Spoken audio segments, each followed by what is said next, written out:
Hi, I'm Rebecca with Effervescent Media Works, and I want to give you some tips and tricks on putting together your outfits for portraits.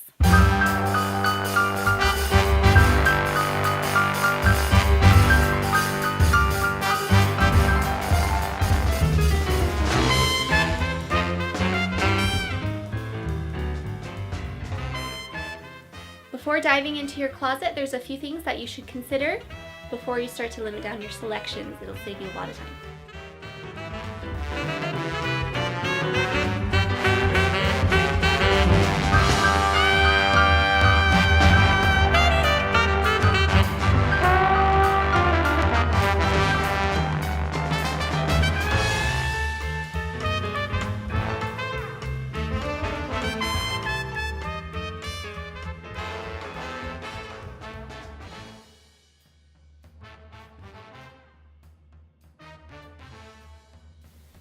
If you're like me, then you've probably laid everything out on the bed, or if you haven't gotten that far, I would recommend starting with the individual in your family who probably has the most variety of clothes to work with. Lay those various selections out, and it's easier to swap around the other individual's clothes who may be harder to match.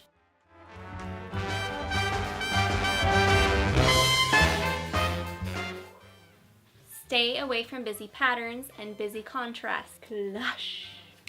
You don't have to avoid patterns completely, just be careful with them. Here I have a pretty striped dress. It'd be nice for summer pictures or fall pictures if you had like a mustard yellow sweater or something with this, but that can get pretty busy pretty fast. Be cautious of whatever patterns that you do choose and how much contrast they have to them and if they distract from your subject. I have with me here a baby's toy which has some black and white patterns on it. Is very intriguing to the baby and it gets their attention. If you think about that in regards to family pictures and the outfits that you pick, you want your outfits to complement the individuals that are in them, but in no way distract from their smiles, from their faces, from their eyes. Think of it also as a frame on a wall. A frame will complement the painting or the picture that's on the wall, but it shouldn't distract from what it's framing. Avoid shirts that have patterns and logos on the front. This will be distracting.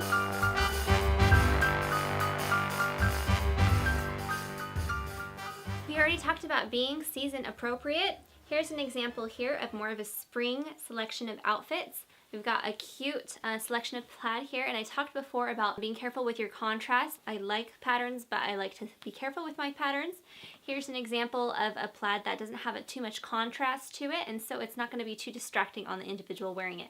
This would be perfect for a kind of rustic setting, such as being out in a field, being on a farmland or something like that, which is of course very popular with family pictures. And then I had talked about too having more than one outfit selection, so that you would be able to swap them out. So if I only have one shirt like this for my little boy, but I typically have more clothes myself, I would have two outfits here so I can decide to swap if needed, because having this busy pattern next to this pattern might be a little bit too much. Now, what I have here is this adorable dress for my daughter, and then I have this beautiful ivory dress for me, but the problem now is that that's going to make us camouflage together. When you're picking out tones, you want to make sure that you're off enough so that you don't mix. You can either do a darker dress, or get a sweater or a scarf or something to help differentiate you a little bit more.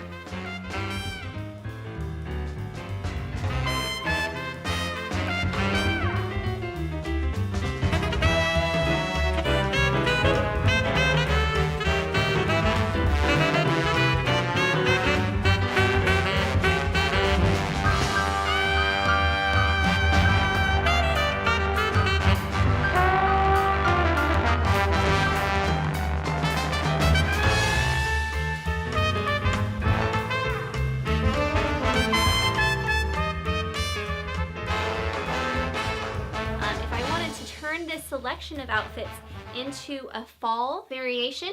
Basically, I'm just having to change out a few things. So I have this other plaid that's darker, and that's something that I would put on my little boy, and again that would be for the same kind of setting, such as a rustic setting, but this would not look good for a city setting. If you were doing something formal downtown, plaids kind of clash with that sort of look. But you can see here I'm gradually changing. I'm going to take out the floral pattern altogether because that obviously goes better with spring. Sweater or something here altogether. Infinity scarf. I always recommend doing a bunch of different layers to work with, so you can, have a jacket or something and take it off for a few pictures, leave it on for a few pictures.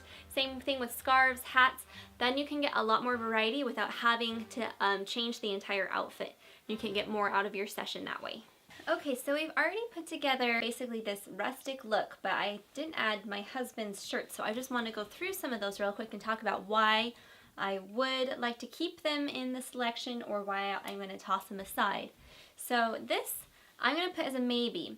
I tend to like quarter sleeves on the guys if you're going to go for something that's semi-casual, like a long sleeve rolled up, but I'm going to put that in the maybe pile. I do like the ivory on it, but this there may be too many solids going on, so that's why it's a maybe. This, we've already talked about busy patterns, but I'm going to also put this in the maybe pile because I do like the browns in it. I do like the touch of blues in it. I'm going to see if it's going to match with those other shirts that I already pulled out.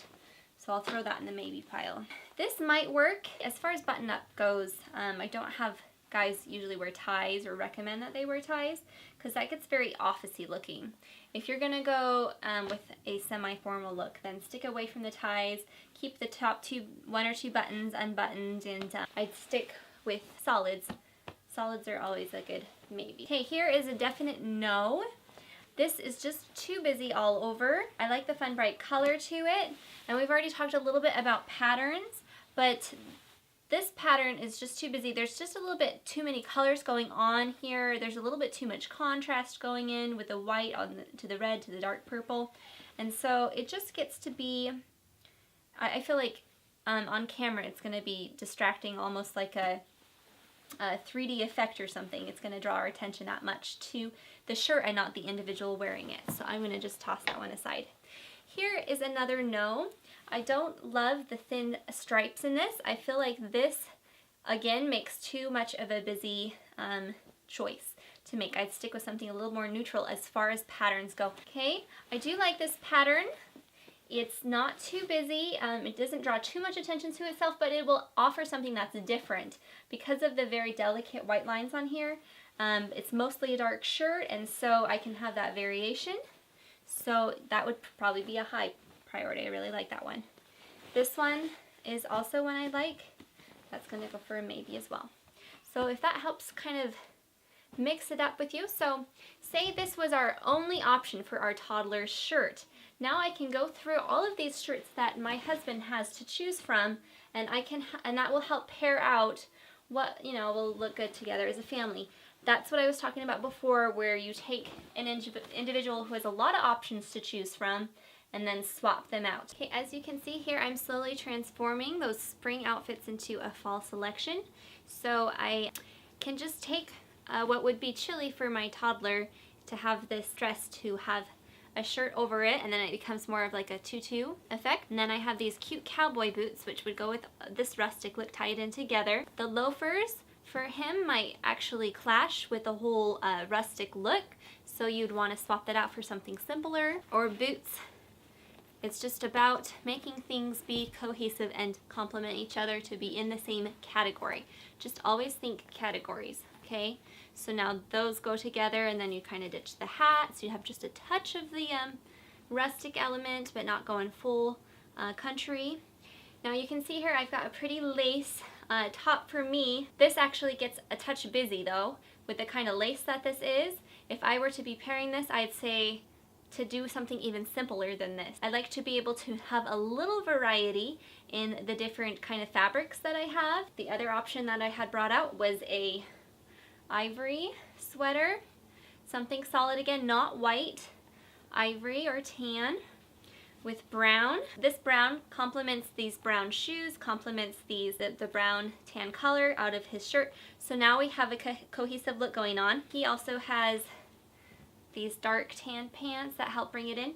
One thing I wanted to point out is if I had selected blue jeans, this is kind of a big make or break, so you do not want to mix up the kinds of pants that you have going on in a picture, and this can happen with just a little bit of miscommunication, especially if you're doing larger family portraits, is having blue and khaki mixed pants.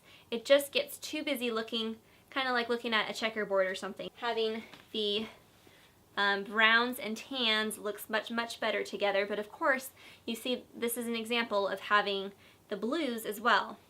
So just be careful not to mix your khakis with your blue jeans. Another rule to follow is to make sure your belts match the kind of shoes that you have.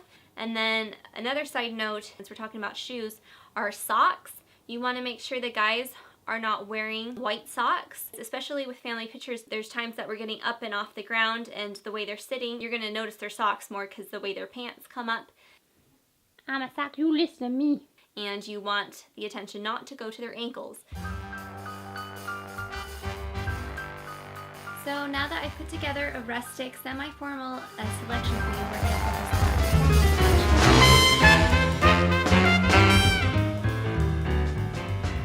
Okay, so here's my Mod Podge pile of my various family members and some of the outfit choices that I chose for them. I haven't necessarily put together their full outfit yet, but actually just choosing clothes that I fit them and within that color range that we're kind of debating. So that's the process that I'm in right now, and maybe you're in the same spot. So I'm going to talk you through some of my choices and why I'm going to put them aside and why I'm going to keep them in this pile. So first, we're going to decide how formal we want to be. I'm going to stick with being more formal for this, if we want to be semi-formal or not. So this fell within that category. I do like the pattern on it. This would be great for like the beach or something, but for doing a formal look, you don't want to mix long pants with shorts. The other thing I want to talk about, we talked before about mixing blue jeans with khakis. The same rule applies with mixing khakis, no matter how formal they are, with like a navy blue suit. So you're going to want to get rid of those. So I'm going to go ahead and toss these aside, and this is helping me eliminate and narrow down. Here is a cute pair of blue. Again, that went in my color category, but that's not formal enough. Here's a cute sweater. Dirty.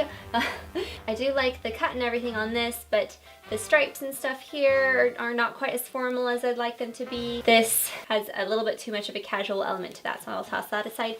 Corduroy is definitely more casual, more everyday. It'd work for, again, some of those more earthy styles you want. Here I have a cute little polo for my toddler, and again, that falls in the category here. Now the only way that this I would say would work is if I did some kind of a formal sweater over him. I want to be weather appropriate, so I'm not going to go ahead and choose that one either.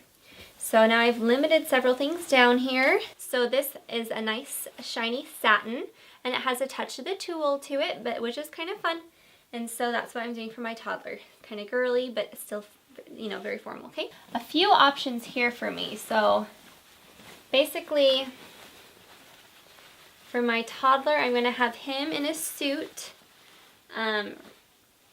but just the vest and a light blue shirt under, and these dark blue pants to match. Okay, so those are basically done. I'm just going to set those aside. And then navy blue slacks for my husband. And when we were getting ready to go do family pictures and seeing what fit him, he's lost a bit of weight, and so that's a big thing, is see how your clothes all fit you and if you need to make adjustments, etc., especially with the growing kids, if they fit into something yet or don't fit into something yet. So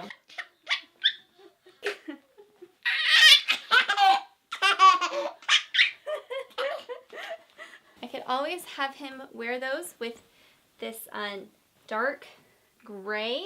The thing that I like here about doing the solids on him is that this dark gray is off enough and not going to be too matchy-matchy in the fact that they're both solids, because this has a lace fabric to it, and so the lace texture is different enough. It adds some variation in there that just complements each other well, and so I do like that combination. I'd say sometimes, like if you're doing a city look, black is okay to do.